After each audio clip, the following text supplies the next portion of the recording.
हम पढ़ेंगे दोस्तों, उसके बाद आप लोग दोहराइएगा। तो अब जो बच्चे पढ़ नहीं पाते हैं ठीक से, वे भी पढ़ना जान जाएंगे। एतवा साहसी और बहादुर लड़का था। वह करीब 12 साल का था, लेकिन गांव के बड़े लोग भी उसके साहस का लोहा मानते थे। चमकता हुआ बदन, तनी हुई मांसपेशियां और मुस्कुराता हुआ चेहरा, यह था एतवा। पहाड़ी से घिरे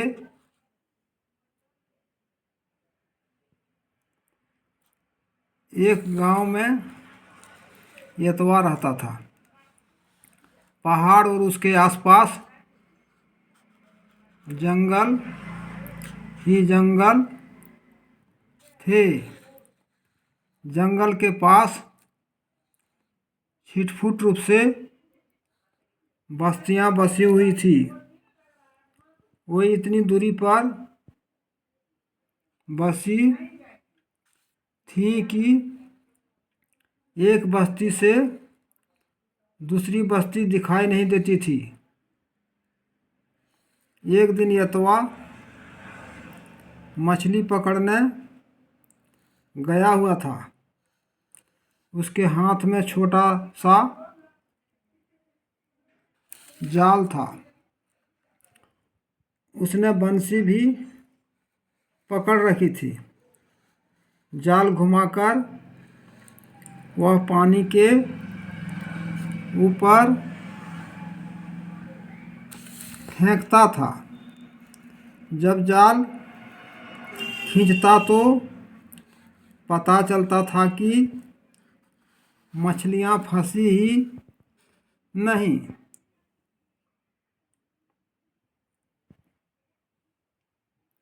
है। वह अनेक बार जाल फेंक चुका था, मगर मुश्किल से छोटी छोटी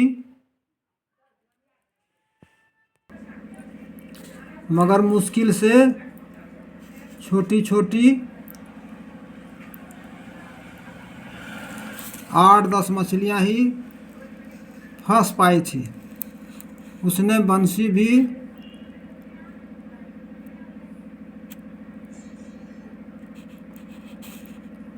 बंसी भी डाली, पर एक भी मछली नहीं फंसी।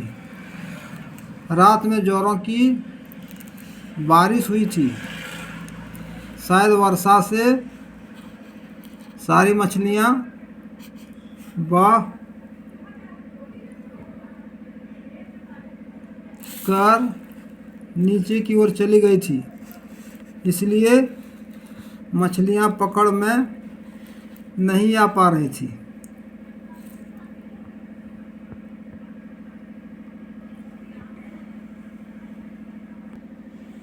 मछली की तलाश में एतवा आगे बढ़ता जा रहा था। घने जंगलों से घिरे पहाड़ और उसकी घाटी में बहती नदी। मौसम बरसाती था।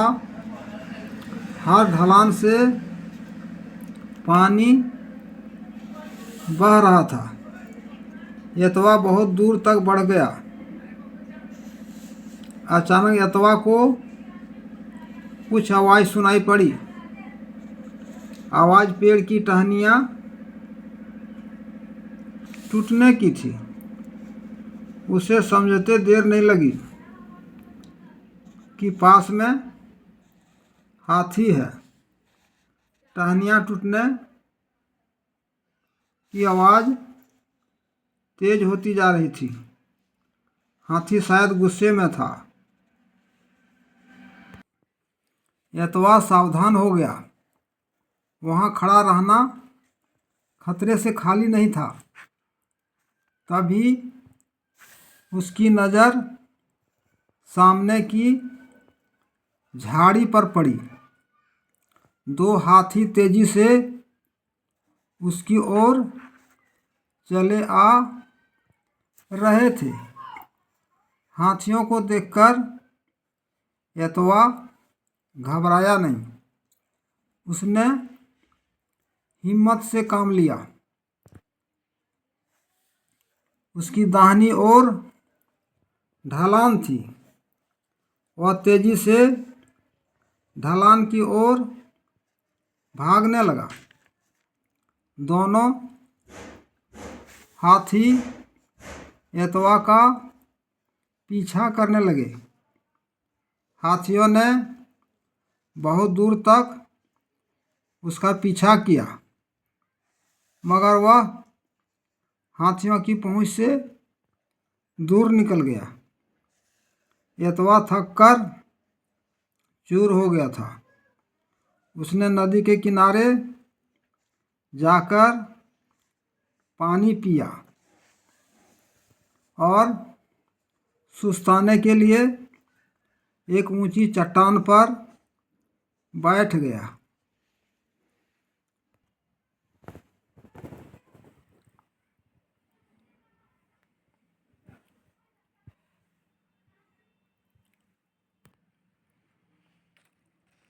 कुछ देर में हाथी काफ़ी दूर चले गए, मगर अब तक वह अपने घर से बहुत दूर निकल आया था। दिन काफ़ी बीत चुका था। घर लौटते हुए रास्ते में ही अंधेरा हो जाता। जंगली और पहाड़ी रास्ते को अंधेरे में पार करना खतरनाक था।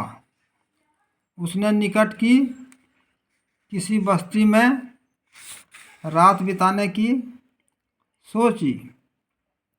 बस्ती की तलाश में एतवा आगे बढ़ा। कुछ दूर जाने पर एक पहाड़ी नदी मिली। नदी को पहचान कर एतवा समझ गया कि वह गरम पहाड़ के पास पहुंच गया है। गरम पहाड़ की घाटी में वन विभाग का विश्रामागार था। रात बिताने के लिए वह वहीं चला गया। वहाँ के चौकीदार को वह जानता था। वह उसके पड़ोस के गांव का था। उसे देखकर चौकीदार बहुत खुश हुआ। चौकीदार ने भात पकाया था। एतवा के पास कुछ मछलियाँ थीं। मछलियों को भुना गया। खाने के बाद वह वहीं सो गया। तड़के ही एतवा उठ गया। बाहर निकला तो उसकी नज़र मोर मोरनियों के एक झुंड पर पड़ी। बहुत से मोर मोरनियाँ एक ही खेत में चुग रहे थे। 18-19 साल के दो लड़के पास की मेड़ के पीछे छिपकर बैठे थे। एतवा की आहट पाकर मोर मोरनियाँ भागने लगे। एक मोर को छोड़कर सभी मोर मोरनियाँ भाग गए। उस मोर के पांव किसी चीज़ में फंस गए थे। फंसे हुए मोर को दोनों लड़कों ने पकड़ लिया। मोर को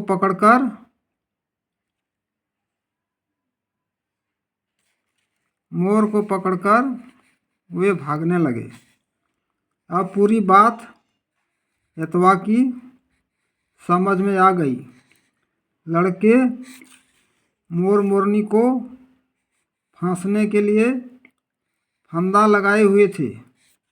दोनों का यह रोज का धंधा होगा। एतवा ने अनुमान लगाया कि इस तरह तो सारे मोर मोरनियाँ खत्म हो जाएंगे। बिना मोर मोरनी के जंगल की खूबसूरती नहीं, वह ऐसा नहीं होने देगा। जाल को एतवा ने गले में लपेटा, मछली की टोकरी पीठ पर लटकाई और वह उन लड़कों का पीछा करने लगा। वह पूरी तेजी से दौड़ रहा था। दोनों लड़के अभी कुछ ही दूर जा सके थे।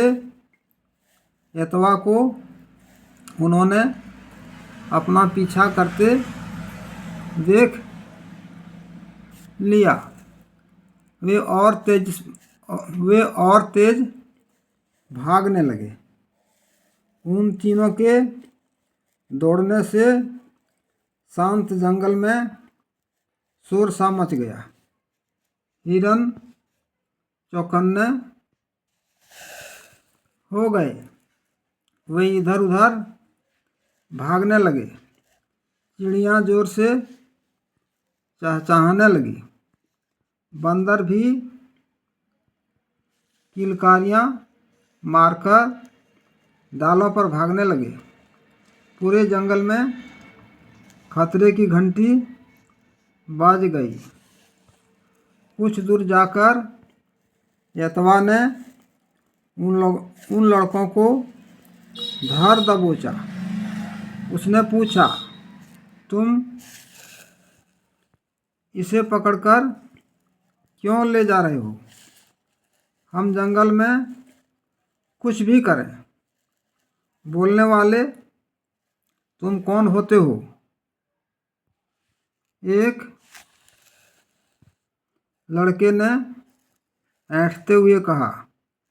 दूसरा लड़का भी आंखें तरेरने लगा।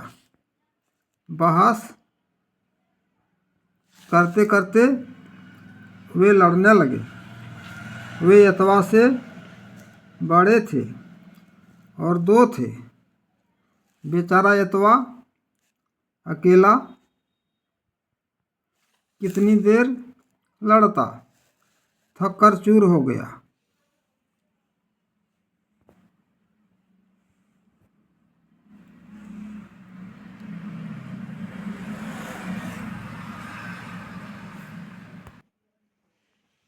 दोनों लड़के एतवा को पकड़कर अपने गांव ले गए। उन्होंने गांव वालों से कह दिया कि एतवा ने उन दोनों को मारने की कोशिश की थी। गांव वाले एतवा को मारने पर उतारू हो गए। लेकिन संयोग की बात, गांव का मुखिया बाहर गया हुआ था। उसके बिना कोई फैसला नहीं हो सकता था। मुखिया के आने तक उसे एक पेड़ के नीचे बैठाकर रखा गया। शाम को जब मुखिया लौटा तो गांव वाले ने उससे एतवा की शिकायत की। मुखिया ने एतवा से पूछा, मेरे गांव के लड़कों से तुमने लड़ाई क्यों की? कैसी लड़ाई? एतवा ने कड़क कर जवाब दिया, ये दो थे, मैं अकेले लड़कर तो देखते। मैं उम्र में इनसे छोटा जरूर हूँ, मगर बहादुरी में नहीं। एतवा की बातें सुनकर मुखिया मुस्कुराने लगा। उसने पूछा, लेकिन यह तो बताओ, तुमने लड़ाई की क्यों? तुमने लड़ाई की क्यों? ये दोनों लड़के मेरे गांव के हैं। इनकी हिफाजत करना मेरा धर्म है। आप सिर्फ अपने गांव या उसके लड़कों को बचाना अपना धर्म समझते हैं, लेकिन मैं तो जंगल के पशु पक्षियों को बचाने की कोशिश कर रहा था। एतवा ने शांति से कहा, जंगल उसकी संपत्ति है, इसका बहुत महत्व है। जंगल और उसमें रहने वाले पशु पक्षियों की रक्षा करना हम सबका परम धर्म है। बिल्कुल ठीक बात है, मुखिया ने कहा। मैं तुम्हारी बात से सहमत हूँ। पहले ही बहुत सारे जंगल काटे जा चुके हैं, उसमें रहने वाले पशु पक्षियों को नुकसान पहुंचाया जा चुका है, इसलिए अब इनकी हिफाजत करना बहुत ज़रूरी हो गया है।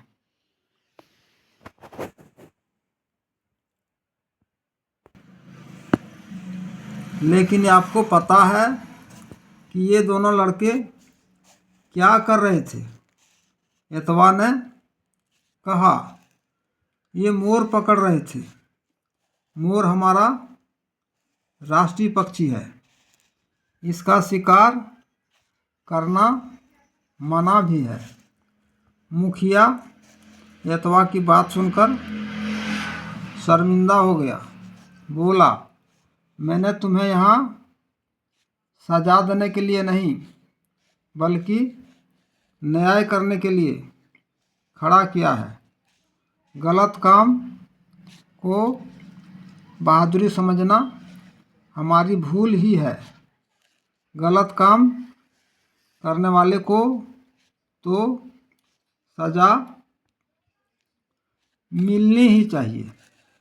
ऐसा कहते हुए मुखिया ने दोनों लड़कों की ओर कड़ी नज़रों से देखा।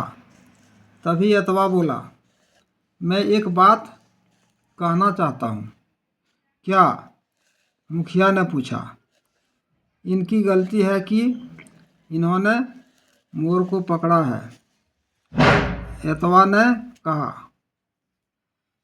आज मैंने देख लिया, बात आप तक पहुंच गई। हो सकता है कि दूसरे लोग भी ऐसा करते हो, तो क्यों न जंगल की सुरक्षा का भार इन्हीं दोनों लड़कों को सौंप दिया जाए। यही इनकी सज़ा होगी। हाँ, इनकी सहायता के लिए कुछ और लोग इनके साथ रह सकते हैं। वाह, बहुत अच्छी बात है यह तो, मुखिया ने खुश होकर कहा। मैं तुम्हारी बातों से पूरी तरह सहमत हूँ। हमारे जंगल की सुरक्षा बहुत ज़रूरी है, बहुत ज़रूरी हो गई है। उसमें रहने वाले पशु पक्षियों की सुरक्षा भी ज़रूरी है। आज से यह काम इन दोनों लड़कों को सौंपा जाता है। दोनों लड़कों को भी यह बात समझ में आ गई। उन्होंने एतवा का हाथ प्यार से थाम लिया। तुम सही कहते हो, अब से हम सभी मिलकर इस जंगल की पहरेदारी करेंगे।